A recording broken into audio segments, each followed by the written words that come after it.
ফেসবুকে তখন play list কীভাবে ডিলিট করবেন তার কমপ্লিট প্রসেস এই ভিডিওতে দেখাবো। তাই ভিডিও স্কিপ করবেন না আর ভিডিও কেটে দেখবেন না। আর যদি চ্যানেলে নতুন হয়ে থাকেন অবশ্যই চ্যানেলে সাবস্ক্রাইব করবেন। আর যদি পেজের মধ্যে দেখতেছেন তাহলে পেজটা ফলো করে দেবেন। আমি কিন্তু এই ধরনের information video Facebook, YouTube, Instagram থেকে কীভাবে টাকা ইনকাম করবেন আর কিভাবে সলভ করবেন সব কিছু কিন্তু আমি আমার এই পেজের মধ্যে অথবা এই চ্যানেলের মধ্যে দিয়ে থাকি। তাই অবশ্য আমার পেজটা ফলো করবেন আর চ্যানেলটা সাবস্ক্রাইব করবেন।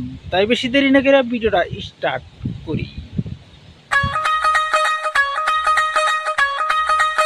ফেসবুকের প্লেলিস্ট কিভাবে ডিলিট করবেন কমপ্লিট প্রসেস এই ভিডিওতে দেখাবো।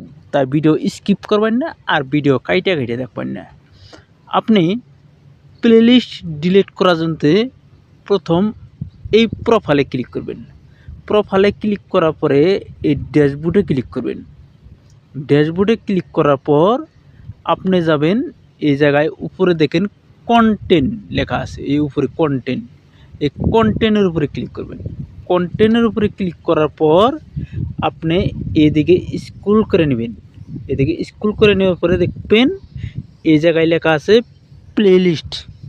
এই প্লেলিস্টের উপরে ক্লিক করেন। প্লেলিস্ট উপরে ক্লিক করার পরে আপনি কতটা প্লেলিস্ট বানাই রাখছেন সম্পূর্ণ এই জায়গার মধ্যে দেখাবে। আপনি এই জায়গায় তখন এই থ্রি ডটে ক্লিক করবেন। করার পরে এই নিচে দেখেন ডিলিট প্লেলিস্ট, এই জায়গায় তখন ডিলিট করে দিবেন। ডিলিট,